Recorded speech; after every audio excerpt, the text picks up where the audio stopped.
সাহাবী যা ডাক দিয়া কই নবী গো ইয়া রাসূলুল্লাহ, নবী গো আমার মা তো ইন্তেকাল করছে, আমার মনে কোনো কষ্ট নাই। নবী আমার সাহাবীর দিকে তাকায় কয় কি রে, মা ইন্তেকাল করছে কোনো কষ্ট নাই তো কান্দ কেন? ওই সাহাবী কই ইয়া রাসূলুল্লাহ, আমার মার বড় স্বপ্ন ছিল আমার মা মারা গেলে আমি ফুটে আমার মার জানাজার নামাজটা পড়াইমু। আমার মার বড় স্বপ্ন ছিল আমি আমার মারে নিজ হাতে কবরে শোয়া দিমু। নবীজি আমার মা, আপনি নবী গুনাহগার উম্মত ছিল, কিন্তু আমার মার বিশ্বাস ছিল গো আমি সন্তান আমার মার জানাজাটা পড়াইলে আমার আল্লাহ আমার মা ডারে মাফ কইরা দিব। আমার মার স্বপ্ন ছিল গো নবী আমি আমার মার কবরে নামাইয়া দিলে আমার আল্লাহ আমার মা ডারে মাফ কইরা দিব। ও নবী গো, আমি তো আমার আম্মা জানটার জানাজাও পড়তে পারি নাই, কবরেও নামতে পারি নাই। নবীজি আমি আমার আম্মার জন্য দুনিয়াতে থাইকা কি করতাম, কি করলে আমার মা শান্তি পাইব? আমার নবী কয় সাদ ইবনে উবাদা রে, মারে বড় ভালোবাসো, বড় মোহাব্বত করো, বড় মোহাব্বত করো, তুমি কোনো চিন্তা করবা না। আমার নবী কয় সাদ ইবনে উবাদা, তুমি তোমার মায়ের জন্য আল্লাহর রাস্তায় সদকা করো। সাদ ইবনে উবাদা কান্দে, নবী গো ইয়া রাসূলুল্লাহ, আমি কি সদকা করব জানি না, আমার মা বাবার অসংখ্য সম্পদ আমার দিয়া গেছে। সাদ ইবনে উবাদা কই ইয়া রাসূলুল্লাহ, আপনি সাক্ষী থাকেন গো নবী, এই যে দেখতেছেন একটা খেজুরের বাগান দেখা যায়, এই বাগানের নাম হলো মিখওয়াদা। আমি নিজে ওই বাগানের মধ্যে ঘুরছি, ওই বাগানের মাঝখান দিয়ে একটা পানির নহর, আমি ওই পানি দিয়ে উজু করছি, খাইছি। আমি নিজে ওই বাগান থেকে নিজ হাতে খেজুর পেড়ে খাইছি। আমার নবীরে ডাক দিয়ে কই ইয়া রাসূলুল্লাহ, এই খেজুরের বাগানটা মিখওয়াদা নামক খেজুরের বাগান, এটা আমি আমার মার জন্য সদকা কইরা দিছি। আমার নবী কয় এ সাদ ইবনে উবাদা, তুমি সাক্ষী থাকো খেজুরের বাগান থেকে কোনো মানুষ যদি একটু খেজুর আহার করে আমার আল্লাহ এটার সওয়াব তোমার মার কবরে দিয়া দিব। সাদ ইবনে উবাদা কই ইয়া রাসূলুল্লাহ, আপনি রাহমাতাল লিল আলামিন নবী বলছেন, আপনার কথাকে আমি গ্রহণ করেছি, কারণ আপনি মুস্তাজাবাতুদ দাওয়াত, আপনি কোনো দোয়া করলে আমার আল্লাহ দোয়া ফিরায় না। সাদ ইবনে উবাদা বাড়িতে চলে গেছে, কিন্তু পরের দিন সকালবেলা সাদ ইবনে উবাদা ফজরের অনেক আগে তাহাজ্জুদের ওয়াক্তে কানতে কানতে আমার নবীজির দরবারে দাঁড়িয়ে রইছে। আমার নবীকে আমি তাকে দেখলাম রে, আমার সাদ ইবনে উবাদার চোখগুলা লাল হয়ে গেছে, কান্না করতে করতে চোখগুলা ফুলে গেছে। আমি জিগাইলাম ও সাদ ইবনে উবাদা কান্দ কেন? সাদ ইবনে উবাদা কই ইয়া রাসূলুল্লাহ, আমি স্বপ্ন দেখেছি গো আমার মা জান্নাতের খানা খাইতেছে। আল্লাহর পরে নবী আমার, আল্লাহর পরে নবী আমার, তারপরে মা জননী, মা যে আমার নয়নের মণি, কন্যা মা যে আমার নয়নের মণি। বলেন আল্লাহর পরে নবী আমার, আল্লাহর পরে নবী আমার, তারপরে মা জননী, মা যে আমার নয়নের মণি। বলেন মা যে আমার, ওরে কত কষ্ট করলাম আগো সন্তানের লাগিয়া, নিজে না খাইয়া মাগো সন্তান রে খাওয়াইলাম, মাগো সন্তান রে খাওয়াইলা। ওরে তোমার জন্য এখন আমার জ্বরে চোখের পানি। বলেন তোমার জন্য এখন আমার জ্বরে চোখের পানি। মাঝে আমার নয়নের মণি, কন্যা মাঝে আমার আমাদের কপালে লেখা দিত আমরা সুগুলখোর, আমরা মিথ্যাবাদী, আমরা পরের হক মাইরা খাই। মানুষ আমাদেরকে গুনাহগার গুনাহগার বলে খেপাইতো, মানুষ আমাদেরকে বদকার বলে খেপাইতো। এটার স্বাভাবিক একটা উদাহরণ যদি আপনি জানতে চান, এলাকায় কোনো মানুষ যদি চুরি করে, রাস্তা দিয়ে যাওয়ার সময় এলাকার মানুষ কয় দেখতে চোরটা চইলা যায়। এমনভাবে আমরা যত গুনাহ করেছি, আমাদের গুনাহ যদি আমার আল্লাহর মতো দুনিয়ার মানুষ দেখতো, আমাদেরকে কিন্তু গুনাহগার গুনাহগার বলে খেপাইতো। আল্লাহ ডাক দিয়ে কয় বান্দা আমি আল্লাহ তাআলা গফুর, আমি আল্লাহ তাআলা গফফার, আমি আল্লাহ রহিম, আমি আল্লাহ রহমান, আমি আল্লাহ সাত্তার, আমি আল্লাহ কুদ্দুস, আমি আল্লাহ জাব্বার। আল্লাহ তাআলার এই নামগুলার উসিলা দিয়া যদি তুমি আমি আল্লাহরে ডাক দাও, আমি আল্লাহ তাআলা তোমার যত বেশি গুনাহ হোক না কেন, লা তাকনাতু মির রাহমাতিল্লাহ ইন্নাল্লাহা ইয়াগফিরুয যুনুবা জামিআ ইন্নাহু হুয়াল গফুরুর রহিম। এই আয়াতের সূত্র ধরে আমি আমার প্রত্যেকটা বান্দাকে মাফ করে দেই। হে বাবাজিরা আমার, জীবনে তো অনেক গুনাহ করেছেন রে মুরব্বী বাবা। এ যুব সমাজ, এই গুনার খবর তো কেউ জানে না। একটাবার নিজের বিবেকটারে প্রশ্ন করে দেখো, নিজের বিবেকটারে প্রশ্ন করে দেখো, আর নিজ কলবের দিকে খেয়াল করো। প্রশ্নটা করে জিজ্ঞাসা করো, কোনোদিন তুমি তোমার গুনার জন্য আমার আল্লাহ তাআলার কাছে একটা দিন নিরালে নিরালে কানসনি? আমার আল্লাহর কাছে মুরাকাবা কইরা কইরা কানসনি? বলে হুজুর মুরাকাবা কি এটা তো আমরা জানি না। জৈনপুরি হুজুর কেবলারা আরো 50 বছর আগে, আরো 100 বছর আগে থেকে এই বাংলাদেশে যখন আগমন করে, মানুষদেরকে তরিকতের তালিম শিখিয়া মানুষগুলারে কেমনে মুরাকাবা করা লাগে, মুশাহাদা করা লাগে, খলিফাদেরকে শিখিয়ে দিয়া গেছে। কিন্তু বর্তমানের সন্তানেরা তরিকত বুঝতে চায় না। এরা চিন্তা করে তরিকত কি, আর তরিকত দিয়া কি হবে? না না না, মুসলমান এই তরিকতওয়ালারাই কিন্তু ইসলাম কায়েম করছে। তরিকতওয়ালারা যদি বাংলাদেশে আগমন না করত, মুসলমান দাবি করা সম্ভব হতো না। তরিকতওয়ালারা বাংলাদেশে আগমন করার কারণে, শাহজালাল ইয়ামিনী বাংলাদেশে আগমন করার কারণে সুরমা নদীতে যায় নামাজ বিছায়া 2 রাকাত নামাজ আদায় কইরা, যায় নামাজের উপরে ভর কইরা রাস্তা সুরমা নদী পার হয়ে গেছে। এটা তরিকতওয়ালাদের অবদান। সোনার বাংলাদেশে মুসলমান দাবি করতে হলে আল্লাহর বুজুর্গ ওলিদেরকে মানতে হবে। ওই বুজুর্গরা শিখিয়ে দিয়া গেছে, দুনিয়ার জমিনে হারাম না খায়া কোনো মানুষ যদি 5 ওয়াক্ত নামাজ আদায় কইরা, নামাজের পরে ওয়াজিফাগুলা পালন কইরা আমার আল্লাহর কাছে জিকিরের জজবা নেয়, জিকিরের তালিমগুলা প্রদান করে, ওই বান্দা চক্ষু বন্ধ করলে, বান্দা মুরাকাবার হালতে বান্দার জীবনের আগের এবং পরের বিষয় সম্পর্কে অবহিত হয়। এবার আপনারা বলেন, আমাদের জীবনে ভালো খারাপ যা কিছু আছে, আমরা কি কোনো কিছু সম্পর্কে জানি না? কিন্তু জানেন একজন, তিনি কি? আসতে কয় তিনি কি? ওই আল্লাহকে যদি ডাক দেন, আমার আল্লাহ তাআলা আমাদের গুনাহগুলা মাফ করতে পারে কি পারে না? যদি বিশ্বাস থাকে, মুহাব্বতের আওয়াজে কলবের মধ্যে ধাক্কা লাগায়া আমার আল্লাহ তাআলার একটু ইসমে জাতের জিকির করেন, আল্লাহ আল্লাহ আল্লাহ আল্লাহ আল্লাহ আল্লাহ আল্লাহ আল্লাহ আল্লাহ আল্লাহ, জবান খুলে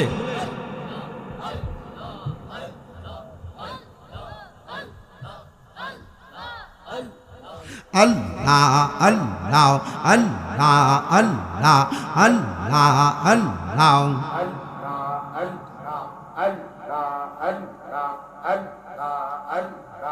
আল্লাহ আল্লাহ। সবাই যাইন বীজের বাড়ি, আমার যাওয়া হইল না। আর সবাই যাইন বীজের বাড়ি, আমার যাওয়া হইল না। আর দয়াল নবীর রওজা মোবারক আমার দেখা হইল না। আর দয়াল নবীর রওজা মোবারক আমার দেখা হইল না। আর সবাই যাইন বীজের বাড়ি, আমার যাওয়া হইল না।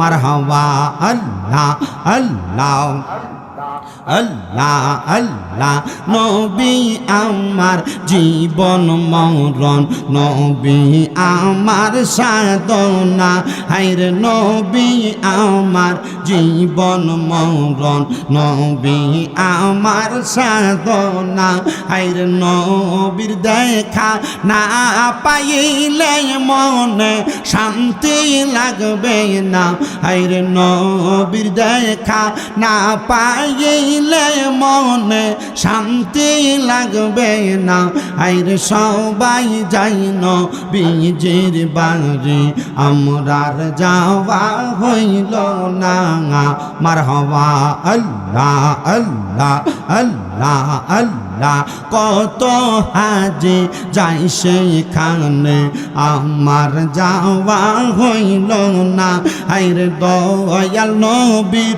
রওজার পাশে আমার বসা হইল না হায়রে দয়াল নবীর রওজার পাশে আমার বসা হইল না হায়রে সবাই যাই নবীজির বাড়ি আমার যাওয়া হইল না মাশাআল্লাহ আল্লাহ আল্লাহ আল্লাহ আল্লাহ দন্ন গো আমেনা বিবি দন্ন তোমার জিন্দেগি হায়রে তোমার কোলে তাশরীফ আনলেন আমার দয়াল নবীজি হায়রে তোমার কোলে তাশরীফ আনলেন আমার দয়াল নবীজি হায়রে সবাই যাই নবীজির বাড়ি আমার যাওয়া হইল না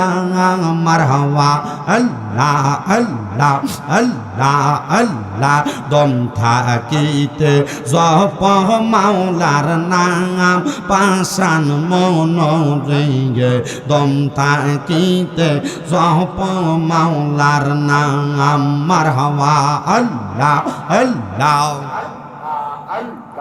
আল্লাহ আল্লাহ জিকির কর আল্লাহর নামটি স্মরণ কর আল্লাহ তোরে নিবে কি নারাই মারহাবা হায়রে আল্লাহর জিকির করিয়া যাও না ফানা হইয়া আল্লাহ ছাড়া বান্ধবকে নাই আমার নবী ছাড়া বান্ধবকে নাই পাগল মন রে দম থাকিতে জপ আল্লাহর নাম মারহাবা আল্লাহ আল্লাহ আল্লাহ আল্লাহ জিকির কর জিকির কর জিকির কর মুমিন গওয়ান জিকিরতে মাওলা রাজি আর রাজি নবী গওয়ান মাশাআল্লাহ আল্লাহ আল্লাহ আমরার হস্ত দিলা সে বিবারে জিবা দিলা ডাকতে তারে নয়ন দিলা দেখিবারে তবু কেন অন্ধ মন মারহাবা আল্লাহ আল্লাহ আল্লাহ আল্লাহ লা ইলাহা ইল্লাল্লাহু মুহাম্মাদুর রাসূলুল্লাহ সাল্লাল্লাহু আলাইহি ওয়াসাল্লাম একটা জবানও বন্ধ রাখবেন না জবানটা ছেড়ে দিয়ে মুহাব্বতের আওয়াজে পড়েন আলহামদুলিল্লাহ আমার প্রিয় মুসলমানেরা আমি আর ডাইনে বামে যাব না ডাইরেক্ট আমার আলোচনার ধারাবাহিকতায় চলে যাব যদিও আমাকে 9টা থেকে 9:30টায় মাইক দেওয়ার কথা আমি যা 10:30টায় আপনাদের কাছে 1 ঘন্টায় লেটে কথা বলার জন্য বসেছি আপনাদের বৈরী আবহাওয়ার কারণে মানুষগুলা তাদের নিজ নিজ বাসস্থানে অবস্থান করে কিন্তু আপনারা যারা এই জান্নাতের বাগানে বসেছেন আপনারা বড় ভাগ্যবান বলে হুজুর কেন আমরা ভাগ্যবান একটু বলেন বলেন না? এই ভাগ্যবানদের ব্যাপারে আমার আল্লাহ তাআলার পেয়ারা হাবিব বলেন, দুনিয়ার জমিনের মধ্যে যখন কোনো মানুষ একটা কোরআন সুন্নাহর বাগানের মধ্যে বসে যায়, আমার আল্লাহ তাআলার অসংখ্য রহমতের ফেরেশতারা এদের মাথার মধ্যে ছায়া দান করে দেয়। আমরা দেখতেছি আমাদের মাথার উপরে সাদা হলুদ রঙের সামিয়ানা লাগায়া মাহফিল কমিটি সুন্দর সামিয়ানার ব্যবস্থা করেছে, কিন্তু না না না, এই সামিয়ানাটা দুনিয়ার সামিয়ানা। কিন্তু আজকের মাহফিল কমিটি যে মাহফিলের আয়োজন করেছে, এই মাহফিলের আয়োজন করার কারণে আমার আল্লাহ রহমতের ফেরেশতা দিয়া আমাদের মাথার উপরে জান্নাতের সামিয়ানা প্রদান করে দিয়েছেন। জোরে বলেন সুবহানাল্লাহ। আর প্রিয় মুসলমানেরা, শুধু এই সামিয়ানা না, আল্লাহর নবী বলেন তোমরা কিন্তু জান্নাতের বাগানের মধ্যে বৈশা বৈশা আমার আল্লাহ তাআলার জান্নাতে নিয়ামত বক্ষণ করো। হুজুর কেমন করে? তিরমিজির হাদিস বলে, যখন আল্লাহর বান্দাটা জান্নাতের বাগানে বৈশা সুবহানাল্লাহ, আলহামদুলিল্লাহ, লা ইলাহা ইল্লাল্লাহ পড়ে, তখন কিন্তু আমার আল্লাহর জান্নাতের ফল বক্ষণ করা হয়ে যায়। বন্ধুরা রে আমার, ও পর্দার অন্তরালের মা বোনেরা, আপনারা হয়তো সবাই আফসোস করতেছেন, হুজুর পুরুষ মানুষেরা জান্নাতের বাগানে বৈশা জান্নাতের ফল নেই, জান্নাতের সামিয়ানার নিচে বসতে পারে, আমরা মহিলারা কি বসতে পারবো না? জানেননি গো বাবা, আল্লাহর নবীজির তিরমিজির একটা হাদিস পড়ে দেখলাম, এই সামিয়ানা মা বোনদেরকেও আমার আল্লাহ তাআলা দান করবেন, তবে ময়দানে মাশরে আমরা দুনিয়াতে শান্তি পেয়ে যাব, মা বোনেরা আখিরাতের মধ্যে শান্তি পেয়ে যাবে। তবে আপনারা যারা জান্নাতের বাগান মাহফিলে বসেছেন, মাহফিলটা যেহেতু 36তম মাহফিল, আমার বয়সের চাইতে ডাবল বয়সের মাহফিল, কিন্তু জানেন বাবা, এই মাহফিল করার কারণে দোকানপাট এসেছে, এলাকার মধ্যে একটা খুশির আমেজ চলতেছে, আপনারা সবাই খুশি উদযাপন করতেছেন, ঈদের খুশি, সাথে মাহফিলের খুশি। কিন্তু জানেন নি রে মুসলমানেরা, এর চাইতে বেশি কিন্তু আপনার এলাকার কবরবাসীরা। আমি জানি না রে, এই আনাইতকুটা এলাকার কোন সন্তান তাদের মারে কবর দিয়া, কোন সন্তান তাদের বাবার কবর দিয়া আজকের মাহফিলে বসেছ, তোমাদের কপাল বড় ভালো। আমার আল্লাহ তাআলা কি করে জানো? যখন এলাকার মধ্যে কোনো জান্নাতের বাগান মাহফিল হয়ে যায়, ওই জান্নাতের বাগান মাহফিলের, কোরআন সুন্নাহর বাগানের মাহফিলের আশেপাশের মধ্যে আমার আল্লাহ তাআলা এলাকার কবরবাসী রূহগুলাকে উন্মুক্ত করে দেয়, রূহগুলাকে ছেড়ে দেয়। বলে হুজুর কি বলেন? বলে হ্যাঁ। কেন ছেড়ে দেয় জানো? যাদের মা নাই বাবা নাই, এদের রূহগুলার কবরে থাকে না, এদের রূহগুলা তখন জান্নাতের বাগানে চলে আসে। এই বাগানের ডাইনে বামে, এই বাগানের সামনে পেছনে তারা ঘোরাফেরা করতে থাকে। আপনারা আমার একটা কথার ছোট্ট জবাব দেন, কার মা নাই একটু হাত তোলেন, কার বাবা নাই সেও হাত তোলেন, যাদের মা বাবা দুইজন নাই তারাও হাত তোলেন, হাত নামান। এবার আপনার মা কবরে, আপনার বাবা কবরে, আপনি আপনার মা বাবারে দেখছেন কোন দিন আপনার কিন্তু এখন মনে নাই। সন্তানের দল, আমি আপনাদের কাছে আবদার জানাই, আজকে আপনাদের জন্য একটা খুশির দিন, আপনাদের মা বাবার জন্য একটা খুশির দিন। আমি ধন্যবাদ জানাই যারা টাকা পয়সা খরচ করে এত সুন্দর একটা মাহফিল সাজাইছ। তোমাদের মাহফিলের কারণে এলাকার কবরবাসীগুলা বড় খুশি রে। একটা ভিক্ষুক কেমনে ভিক্ষা চাই? আল্লাহর হস্তে আমারে ভিক্ষা দেন, আল্লাহর হস্তে আমারে ভিক্ষা দেন। একবার চাই, দুইবার চাই, তিনবার ভিক্ষা চাই। আল্লাহর নবী কয়, জগতের মানুষ যখন কোন জান্নাতের বাগান সাজানো হয়, একটা জান্নাতের বাগানে যেই মানুষগুলা বসে থাকে, এদের মা এদের বাবা রূহগুলা যখন কবর থেকে ছেড়ে দেওয়া হয়, ওই রূহগুলা জান্নাতের বাগানের ডাইনে বামে ঘোরাফেরা করে। ভিক্ষুক যেমন ভাবে ভিক্ষা চায়, এরা ঠিক তেমন ভাবে ভিক্ষা চায়। এরা ডাক দিয়া বলে, ও সন্তানের দল, তোমরা কি আমাদের জন্য একটু দোয়া করবা না? এমন ভাবে দোয়া চায়। আপনারা যদি তাদের জন্য দোয়া করেন গো, দোয়া করার কারণে ওই কবরবাসীগুলা কবরে ফিরে যায়, যা দেখে তাদের কবরের আযাব মাফ। কবরবাসীরা ডাক দিয়া কয়, আল্লাহ, ও আল্লাহ, আমার কবরের আযাব তো মাপ ছিল না, আমার কবরটা তো জান্নাতের বাগান ছিল না, আমার কবরে তো বিজলিত আগুন জ্বলতেছিল, এমন কেন হয়ে গেল গো একবার বলেন না? তখন বলে দেয়া হয়, তুমি এমন একজন আওলাদ দুনিয়াতে রেখে আসছো, এমন একজন ওয়ারিসদার রেখে আসছো, যেই ওয়ারিসদার তোমার জন্য রব্বির হামহুমা কামা রব্বায়ানি সগীরা। সবাই বলেন না রব্বির হামহুমা কামা রব্বায়ানি সগীরা, ওয়াকুর রব্বির হামহুমা কামা রব্বায়ানি সগীরা বলে দোয়া করেছে। দোয়া করার কারণে আমার আল্লাহ খুশি হয়ে গেছে। এই দোয়াটা কি জানেন? কোন সন্তান যখন তার মার জন্য বাবার জন্য এই দোয়াটা করে, আল্লাহর নবী বলতেছে দোয়াটা হইল, সন্তান বলে হে আমার রব, আপনি আমারে আমার মায়ের গর্ভে যেমন ভাবে আমার মা বাবা আমার লালন পালন করেছে, আপনি আমার মা বাবারে তেমন ভাবে আপনি কবরে লালন পালন করেন। নবী আমার বলে কোন সন্তানের মা বাবা মারা যাওয়ার পরে ওই সন্তান যদি আল্লাহর দরবারে দোয়াটা করে চোখের মনি কোঠার মধ্যে একটা মাছির মাথা পরিমাণ পানি ছেড়ে দিয়ে কান্না করলে, ওই পানিটা মাটিতে পড়ার আগে আমার আল্লাহ তার মা বাবার জীবনের গুনাহগুলা মাফ করে দেয়। এ আমার বরুড়া নাইত কোঠার মানুষ রে, কবরবাসীরা তখন ঈদের মতো খুশি হয়ে যায়, ঈদের মতো খুশি হয়ে যায়। কবরবাসীরা শুধু খুশি হয় না রে, খুশি হয় না, কবরবাসীরা বলে আল্লাহ যাদের কারণে আমাদেরকে মাফ করেছেন ওয়া মাগফিরাতুল লাহুমা, আল্লাহ আপনি আল্লাহর হস্তে আপনি তাদেরকেও মাফ করে দেন। এখানে আপনারা যারা বসেছেন, আপনারা আপনাদের মা বাবা দাদা দাদি নানা নানির জন্য দোয়া করবেন। আপনারা দোয়া করবেন শুধু তাদের লাভের জন্য না। এটা অফ করে দেন না, ইশারা বুঝেন না, আমি ওইটা বন্ধ করে রাখছি, এই জন্য মনে কষ্ট নিয়েন না। আপনারা কবরবাসীদের জন্য যে দোয়া করবেন, কবরবাসীর লাভের জন্য না। কেন? কার লাভ? নিজের লাভের জন্য। এত আস্তে কইতেছেন, আরো জোরে কর না সুবহানাল্লাহ। আমি একটা কথা বলি, বহু জায়গায় বহু স্থানে মাহফিল করি।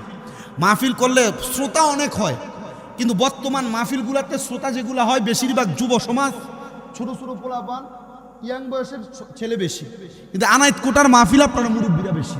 মারহাবা করেন। এটা কি ভালো লক্ষণ না খারাপ? ভালো, বেশি ভালো লক্ষণ। কারণ এখনকার বোঝা গেল যে ওই এলাকার যে এলাকায় গেলে যুব সমাজ বেশি হয়, এই এলাকার পোলাপাইন টিকটক আর এই যে সোশ্যাল মিডিয়া কি গেমস টেমস হয়ে ব্যস্ত না, এই জন্য এরা মাহফিলে চলে। বোঝা গেল আনাইত কোটার পোলাপাইন এরিলে বেশি ব্যস্ত। আর ব্যস্ত দেখে আয় সোনার চান্দে এখন ওই ব্রিজের উপরে দেখবেন যে একবার ক্ষেতের লাইলে বয়া রাস্তার কান্দায় বসে এইগুলা টিপতেছে। আমি আপনাদেরকে সাধুবাদ জানাই, ধন্যবাদ জানাই। তবে এটা বিশ্বাস করি আল্লাহর বুজুর্গ আউলিয়া কারাম যারা, এদের নুরানি সোহবত আপনাদের সিনাতে পড়ছে, এজন্য আপনারা ওয়াজ মাহফিল মুখী হয়েছেন। আপনারা কোন আউলিয়া কারামের নুরানি সোহবত পড়লে এই মুর্দা কলব জিন্দা করে কি? আপনারা আসতে কইছেন, আরো জোরে কন না, কে করে? আল্লাহ যদি জিন্দা করে তা আপনারা এই আল্লাহর একটু মোহাব্বতে ডাক দেওয়ার দরকার আছে না? তো একটু মোহাব্বতে ডাক দেন, আল্লাহ ও গো আল্লাহ ক্ষমা করে দাও, মাফ করে দাও, বলেন আল্লাহ ও গো ক্ষমা করে দাও, বলেন ক্ষমা করে। তোমাকে না দেখিয়া, তোমাকে না চিনিয়া ঈমান এনেছি তবুও, ঈমান এনেছি তবুও, সেই উসিলাই রহমত দয়া বিলাও, বলেন সেই উসিলাই রহমত দয়া বিলাও, ক্ষমা করে দাও, মাফ করে দাও আল্লাহ ও গো ক্ষমা করে দাও, দাও, কাউকে ডরি না, কাউকে ভয় না, ভালোবাসি মোরা শুধু তোমাকে, সেই উসিলাই রহমত দয়া বিলাও, ক্ষমা করে দাও, মাফ করে দাও। একটা জবানও বন্ধ রাখবেন না। আপনারা বলেন ক্ষমা করার মালিক একজন, তিনি কি? প্রিয় মুসলমানেরা, তাইলে আমরা কবর জিয়ারত শুধু কবরবাসীর লাভের জন্য করব না, নিজের লাভের জন্য করব। কথা কোন না ঠিক কি না? শুধু নিজের লাভের জন্য না, তো যারা মাপ পাইলো তারা না দোয়া করলো। আরেক প্রকার কবরবাসী আছে যারা কবরে ফিরে যায়, যা দেখে তাদের কবরের মধ্যে আযাব চলতেছে, পাশের কবরের মধ্যে কোনো আযাব নাই। এরা ডাক দিয়া বলে, ও আল্লাহ, আমার পাশের কবরের আযাব মাফ করা হইল, কিন্তু আমার কবরের আযাব মাফ করা কেন হইল না? জবাব দেওয়া হয়, তুমি দুনিয়াতে এমন কোনো ওয়ারিসদার রেখে আসো নাই যারা তোমার জন্য দোয়া করবে, হাত বাড়াইয়া দিবে। না না, হাত বাড়াইয়া দিবে। আল্লাহর বান্দারা তখন বলে, আল্লাহ গো, এমন ওয়ারিসদারদের উপর আমি লানত প্রদান করলাম, ওই লানতের কারণে আমার আল্লাহ তাআলা কিন্তু আপনাদেরকে দুনিয়াতে বড় কষ্ট রাখে। আমি এটার একটা স্বাভাবিক উদাহরণ আপনাদেরকে জানাইয়া দেই। আল্লাহর নবীর প্রখ্যাত সাহাবী হযরত সাদ ইবনে উবাদা রাদিয়াল্লাহু তাআলা আনহু থেকে হাদিস বর্ণিত। তিনি বলেন, আমি একদিন যুদ্ধের ময়দানে যখন রওনা করলাম, আমার আল্লাহ তাআলার পেয়ারা হাবিব আমারে আদেশ করে পাঠাইলেন, কিন্তু আমার নবী যুদ্ধে যান নাই। আমি যুদ্ধ থেকে ফিরে আইসা আমার বাড়ির মধ্যে গেলাম, আমি ঘরের দরজাতে আঘাত করলাম, কিন্তু অন্য দিনের মতো ঘরের দরজায় আঘাত করলে আমার মা জননী আমার জন্য দরজা খুলে দিতেন, ওই দিন আমার আম্মা জান দরজা খুলে দেন নাই। আমি ঘরের দরজায় দাঁড়ায়া ডাক দিলাম, নাই কি করে আমার কেউ? পেছন থেকে আমার একজন প্রতিবেশী এসে ডাক দিয়া বলো, সাদ ইবনে উবাদা, তোমার আম্মা জান তো দুনিয়া থেকে বিদায় হয়ে গেছে, 21 দিন হয় তোমার আম্মা জান দুনিয়াতে নাই। সাদ ইবনে উবাদা কান্দে আর ডাক দিয়া কই, গো আল্লাহ, আপনি আমারে দুইটা পরীক্ষা একসাথে কেমনে করলেন? আমারে যুদ্ধের ময়দানেও পাঠাইলেন, আমার মাটারে দুনিয়া থেকে আপনি নিয়েও গেলেন। সাদ ইবনে উবাদা কয়, আমার তো এখন ধৈর্যের বাঁধ ভাঙ্গা যায়। আমি রওনা করলাম রাহমাতাল লিল আলামিন নবীর দরবারে। আমি আমার নবীজির দরবারে যখন রওনা করলাম, নবীর দরবারে যাই আমি দাঁড়ায় রইলাম। সাদ ইবনে উবাদার চোখগুলা বায়া বায়া পানি পড়তেছে। আমার নবীজি সাদ ইবনে উবাদার দিকে তাকিয়ে আছেন। নবীও একটু কান্না মুখা হয়ে গেলেন, কারণ আমার নবী তো হযরত সাদের মনের কথা জানে। কথা কন্যা ঠিক কিনা? আপনারা বলেন, আমার নবীজি উম্মতের অন্তরের খবর জানে কি জানে না? কারণ আমার নবী রাহমাতাল লিল আলামিন নবী, রহমতে আলম নবী, নূরে মুজাসসাম। বলো, রহমতে আলম নবী, নূরে মুজাসসাম। সাহাবীরা আতর বানায় ওই নবীজির ঘাম মোবারক, সাহাবীরা আতর বানায়। বাবা শোনো, জানো, মানো কেমন আমার নবীজি, যাহারে পাগল চন্দ্র সূর্য তারকারাজি। বলো, যাহারে পাগল চন্দ্র সূর্য তারকারাজি। ও ভাই, আর শুনবানি সুন্দর কাহিনী। বলো, আর শুনবানি সুন্দর কাহিনী। জান্নাতের রোমে রোমে লেখা নবীর নাম। বলো, রহমতে আলম নবী, নূরে মুজাসসাম। বলো, রহমতে আলম নবী, নূরে মুজাসসাম। সাহাবীরা আতর বানায় ওই নবীজির ঘাম। বলেন, উস্তুনে হান্নানা একটা খেজুর গাছের নাম, যাকে দৌড়ে খুতবা দিতেন রাসূল আকরাম। বলেন, যাকে দৌড়ে খুতবা দিতেন রাসূল আকরাম। গাছটা নবীর বিরহে কাঁদিতে রহে, গাছটা নবীর বিরহে কাঁদিতে রহে। হতবাক হইলেন যত সাহাবায়ে কেরাম। বলেন, রহমতে নবী নূরে মুজাসসাম বলো রহমতে আলম নবী নূরে মুজাসসাম সাহাবীরা আতর বানাই ওই বাবা ওয়ালিউল্লাহর নবীর কাছে এই আরাধনা দেখব নবী নূরের ছবি যতই কল্পনা সুন্নিরা নবী দেখতে চাই কি চাই না কারা কারা চাই দুই হাত তুলে আমার আল্লাহর দেখাই এই দুইটা হাতকে পতাকা বানানোর বলেন আশেকে ওয়ালিউল্লাহর নবীর কাছে এই আরাধনা দেখব নবী নূরের ছবি যতই কল্পনা বলেন দেখিব নবী নূরের ছবি যতই কল্পনা আমার বিদায় বেলাতে নবী আসবে দেখিতে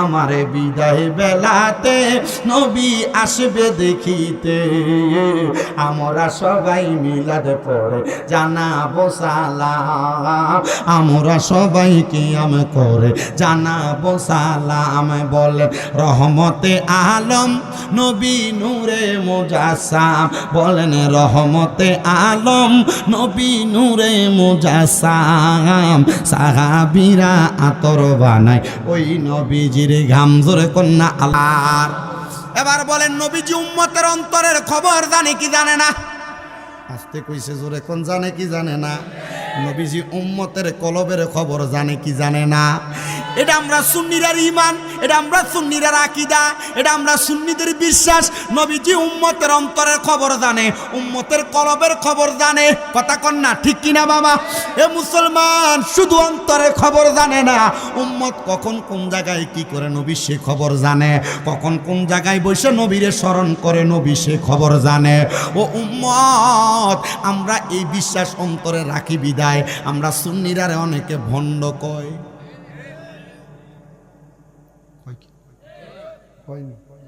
আমরা এগুলা বলি বিদায় আমাদেরকে ভণ্ড বলে আমাদেরকে বেদাতি বলে আমরা সুন্নিদের একটা দোষ আমরা শুধু নবী নবী করি ঠিক কিনা আমরা সুন্নিদের একটা দোষ আমরা নবীরে দাঁড়ায় সালাম দেই আমরা সুন্নিদের একটা দোষ আমরা ইয়া নবী সালাম আলাইকা বলি আমরা সুন্নিদের একটা দোষ আমরা এলাকার মানুষ বললাম আমরা জানাজা পড়ে দোয়া করি আমরা সুন্নিদের একটা দোষ আমরা নবীর আগমনের মিলাদুন নবীর মাহফিল করি আমরা সুন্নিদের একটা দোষ হইল আমরা নবীরে নূরের নবী বলি আমরা সুন্নিদের একটা দোষ হইল আমরা আমার নবীরে গায়েবের খবর দেনেওয়ালা বলি আমরা সুন্নিদের একটা দোষ হইল আমরা দুনিয়াতে বেশি শুধু নবী নবী করি আমরা ডাইরেক্ট বলে তোমরা কিসের সুন্নি হইলা শুধু নবী নবী করো নবীরে এমন সম্মান করো করতে করতে তোমরা আল্লাহর উপরে উঠাও এ ব্যাক কোলে জানে না আল্লাহর উপরে উঠানের মতো ক্ষমতা বান্দার নাই কারণ আমার আল্লাহ নিজে কইছে ওয়ারাফান আলাকা যিকরাক নবীজি আপনার জিকিরকে আপনার সম্মানকে আমি বাড়াইয়া দিছি আল্লাহর উপরে ওঠানের মতো ক্ষমতা নাই তো আমরা দাঁড়াইয়া সালাম দেওয়া না যদি আমরা পায়ের নিচে দশাইতে দুইটা বাঁশ বান্ধ সালাম দেই আল্লাহর উপরে উঠবে না কারণ নবীরে সালাম দেওয়ার কথা বলছেন আমার আল্লাহ ওয়াসাল্লিমু তাসলিমা সালাম দেওয়া আদবের সাথে জোরে বলেন না আমরা নবীরে আদবের সাথে সালাম দেওয়ার দরকার আছে না নাই আরে সুন্নিরা কেন নবী নবী করবে না সুন্নিরা কেন নবী নবী করবে না নবীজি যখন আমার আল্লাহ তাআলা আমার নবীরে সৃষ্টি করেছেন নবীজিরে আমার আল্লাহ তাআলা যখন বানাইছেন আমার নবীজির রূহ মুবারক তখন উম্মত করেছে আলমে আরোহার মধ্যে তাইকা আমার নবী উম্মত করেছে আমার নবীজি মায়ের গর্ভের মধ্যে আইসা উম্মত করেছে আমার নবীজি দুনিয়াতে যখন 12 রবিউল আউয়াল সোমবারে 570 খ্রিস্টাব্দে সুবে সাদিকে বাবা আব্দুল্লাহর বাঙ্গা কুঠিরে মা আমেনা নুরানি রেহেম থেকে দুনিয়াতে আগমন করেছে আমার নবী তখনও উম্মত করেছে 63 বছরের জিন্দেগি উম্মত করেছে আমার নবীজি 27 বছর পর্যন্ত নবীজি মেরাজে উম্মত করেছে আমার নবীজি কে ময়দানে মাশরে উম্মত করবে উম্মের একটা উম্মত যদি জাহান্নামে যায় আমার নবী তখন উম্মত করে কান্না করবে আমরা সুন্নিরা যেই নবী উম্মত করে ওই নবী করব না তো তার বাপের নাম কমু নাকি কথা ক্লিয়ার বুঝেন নবী আমাদের ঈমানের মূল ধারা কথা কয় না নবী আমাদের ইমানের মূলধারা। তো ইমানের মূলধারা বাপের অস্বীকার করলে ফুতেরে কি কয়? হারামজাদা। এবার কিটা জারজ কয়, হারামজাদা কয়। বাপ অস্বীকার করলে এটা হারামজাদা, এটা জারজ। আর নবীর তাজিম, নবীর সম্মান, নবীর ইশকে অসম্মান করে যেটা, এটাও জারজ। এটা হারামজাদার চাইতে নিকৃষ্ট। ডান হাত তুলে বলেন ঠিক না বেঠে?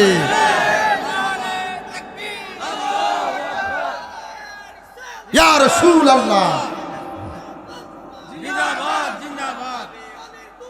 হুশিয়ার।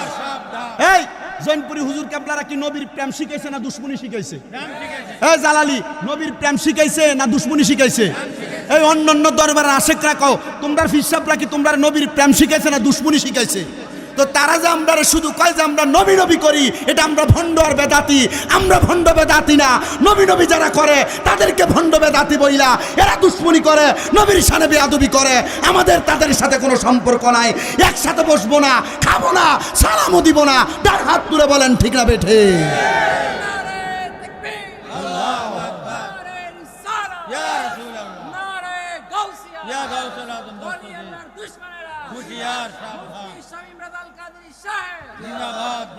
একা চলমু, একা খামু, একা থাকমু, একা নমাজ পড়মু, তবু দুশ্মনের রাসূল যারা, নবীর শানে গুস্তাকি যারা করে, কোরআন অবমাননা যারা করে, আল্লাহর হাবিবের শান শুনলে যাদের গা আগুন লাগে, এদের সাথে আমাদের কোনো সম্পর্ক। 10,000 মানুষ লাগবে? আনাইত কোটার 100 জন যথেষ্ট। নবীর প্রেম অন্তরে আছে তো নামাজ দিয়ে লাভ আছে। নবীর প্রেম অন্তরে নাই তো একটা কপাল ঘষি কালাত করে গরুর একটা উটকি লান বানালে কাম হইব?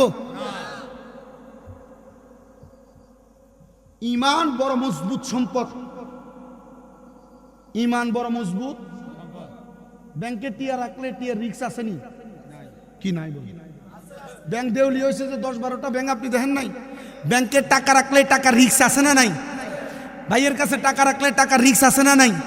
এলাকার সর্দার মাতাব্বর মেম্বার চেয়ারম্যানের কাছে টিয়া রাখলে টিয়া রিক্স আসে না নাই?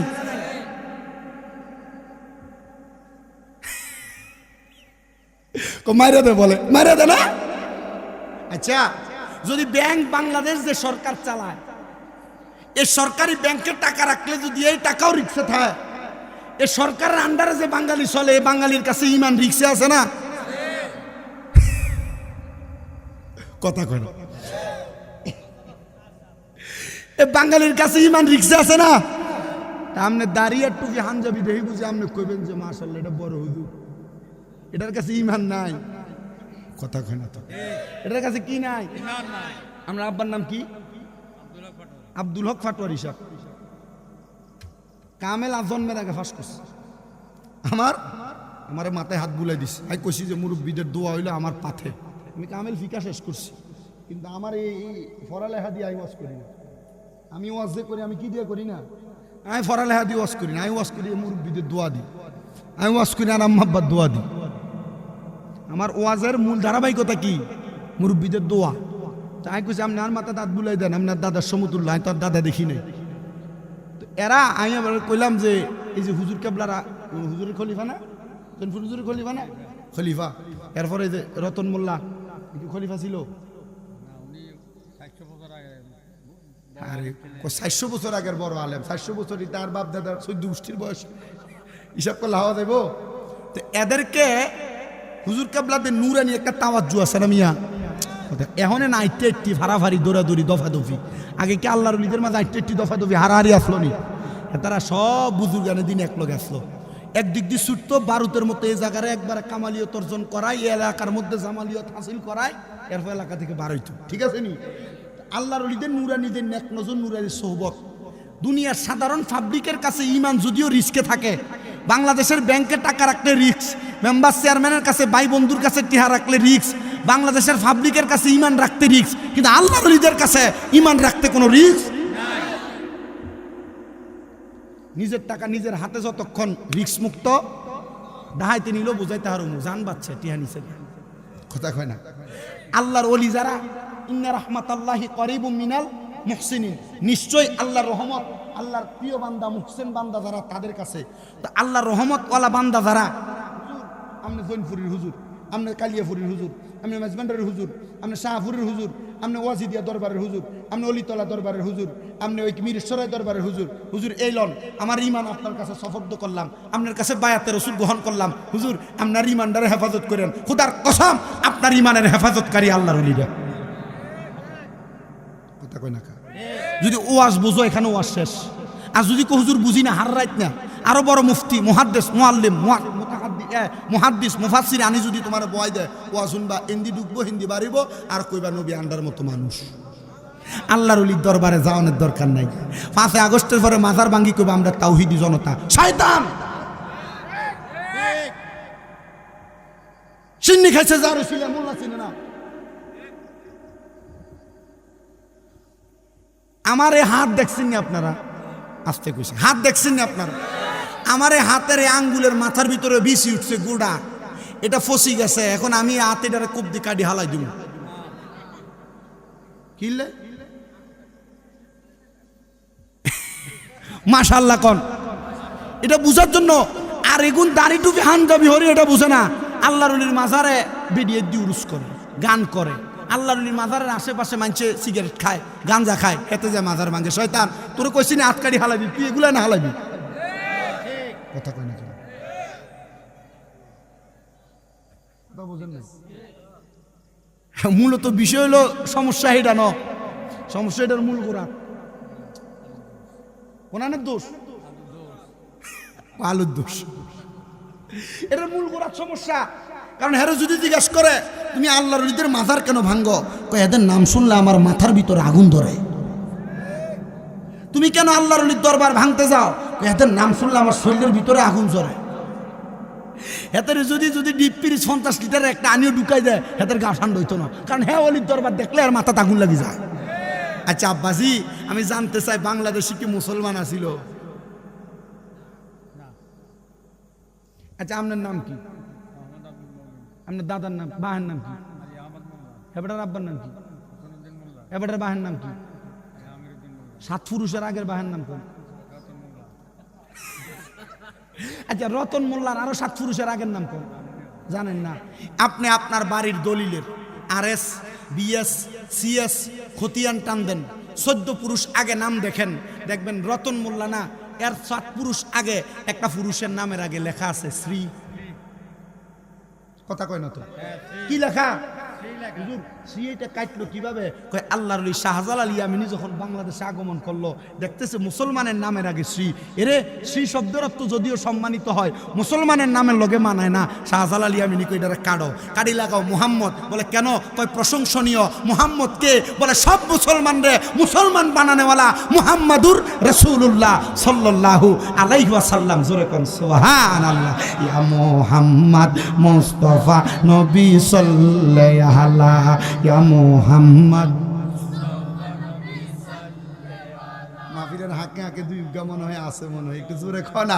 ইয়া মুহাম্মদ মুস্তাফা নবী আমরার সাফায়াতের কান্ডারি মদিনাওয়ালা, আমরার সাফায়াতের মদিনাওয়ালা। ইয়া মুহাম্মদ মুস্তাফা ইয়া মুহাম্মদ মুস্তাফা নবীজি আমার নূরেরই পুতুল, নবীজি আমার গোলাপেরই ফুল, নবীজি আমার নূরেরই পুতুল, নবীজি আমার গোলাপ ফুল। হাইরে নয়শে পুতুল নয়শে রে ফুল নূরে নূর আল্লাহ, হাইরে নয়শে পুতুল নয়শে রে ফুল নূরে নূর আল্লাহ। ইয়া মুহাম্মদ মুস্তাফা নবী সাল্লাল্লাহু আলাইহি ইয়া মুহাম্মদ মুস্তাফা নবীজি আমার কাবার ও কাবা আশেক গনের গলার মা। নবীর সামনে বেয়াদবি করে মক্কায় যে হজ করতো, কিন্তু এ মক্কায় যে হজ করতে যে যায় ওই নবীরে না মারলে এটারও কাবা মান হইতো না। মারহাবাকে নবীজি আমার কাবার কাবা আশেক গনের গলার মালা, নূর নবীর প্রেমেতে কাবা হইয়াছে কালা, হাইরে নূর নবীর প্রেমেতে কাবা হইয়াছে কালা। ইয়া মুহাম্মদ মুস্তাফা নবী আল্লাহ, ইয়া মুহাম্মদ মুস্তাফা। খুব মনোযোগ দেন আমার বাবারা, ডাইনে বামে যাচ্ছিলাম শুধু আমি আপনাদেরকে বোঝানোর জন্য। নবী আমার উম্মতের অন্তরের খবর জানে কি জানে না? নবী আমার উম্মতের মনের কথা জানে কি জানে না?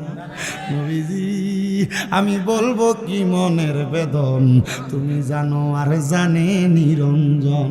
নবী তুমি কইরাছো কি আজব লীলা, তোমার নামে নামে ফানজাতন, তুমি জানো আর জানে নিরঞ্জন। নবীজি আমি বলবো কি মনের বেদন, তুমি জানো আর জানে নিরঞ্জন। জোরে কোন আল্লাহু আকবার।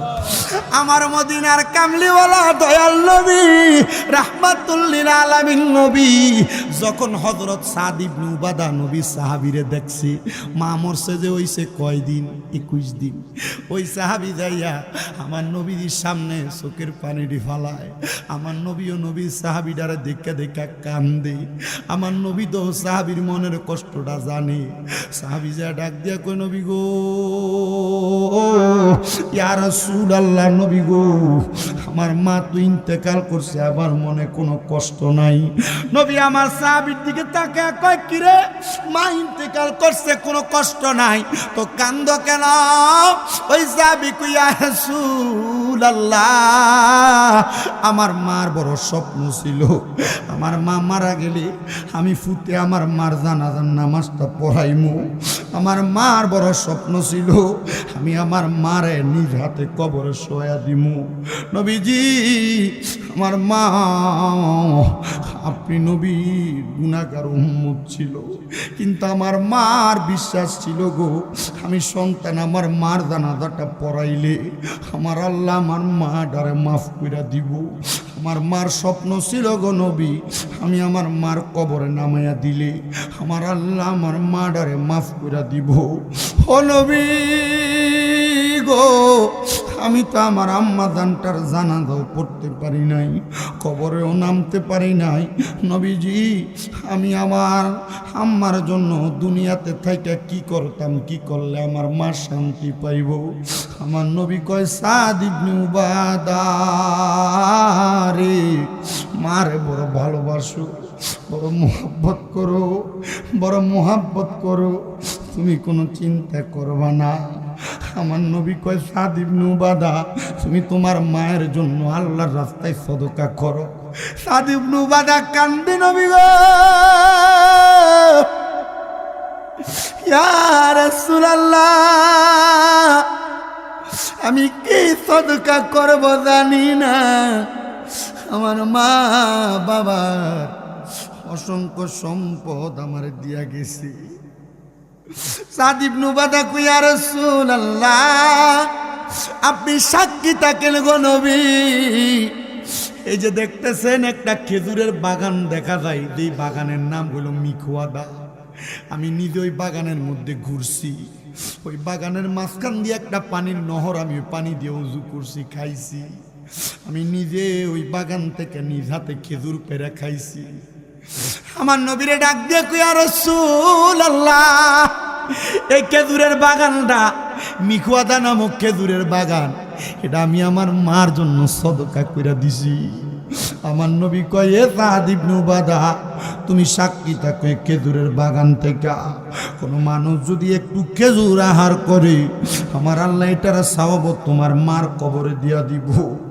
সাদ ইবনে উবাদা কই, ইয়া রাসূলুল্লাহ, আপনি রাহমাতাল লিল আলামিন নবী বলছেন, আপনার কথাকে আমি গ্রহণ করেছি, কারণ আপনি মুস্তাজাবাতুদ দাওয়াত, আপনি কোনো দোয়া করলে আমার আল্লাহ দোয়া ফিরায় না। সাদ ইবনে উবাদা বাড়িতে চলে গেছে, কিন্তু পরের দিন সকালবেলা সাদ ইবনে উবাদা ফজরের অনেক আগে তাহাজ্জুদের ওয়াক্তে কানতে কানতে আমার নবীজির দরবারে দাঁড়িয়ে রইছি। আমার নবীকে আমি তাকে দেখলাম রে, আমার সাদ ইবনে উবাদার চোখগুলা লাল হয়ে গেছে, কান্না করতে করতে চোখগুলা ফুলে গেছে। আমি জিগাইলাম, ও সাদ ইবনে উবাদা কান্দ কেন? সাদ ইবনে উবাদা কই, ইয়া রাসূলুল্লাহ, আমি স্বপ্ন দেখেছি গো, আমার মা জান্নাতের খানা খাইতেছে। আল্লাহর পরে নবী আমার, আল্লাহর পরে নবী আমার, তারপরে মা জননী, মা যে আমার নয়নের মণি, কন্যা মা যে আমার নয়নের মণি। বলেন আল্লাহর পরে নবী আমার, আল্লাহর পরে নবী আমার, তারপরে মা জননী, মা যে আমার নয়নের মণি। বলেন মা যে আমার। ওরে কত কষ্ট করলাম মাগো সন্তানের লাগিয়া, নিজে না খাইয়া মাগো সন্তান রে খাওয়াইলা, মাগো সন্তান রে খাওয়াইলা। ওরে তোমার জন্য এখন আমার জ্বরে চোখের পানি। বলেন তোমার জন্য এখন আমার জ্বরে চোখের পানি। মাঝে আমার নয়নের মণি, কন্যা মাঝে আমার। আমি জানি না গতকালকে কুরবানির ঈদ চলে গেছে রে, কোন সন্তানেরা তারার মারে সারা কুরবানি দিছে।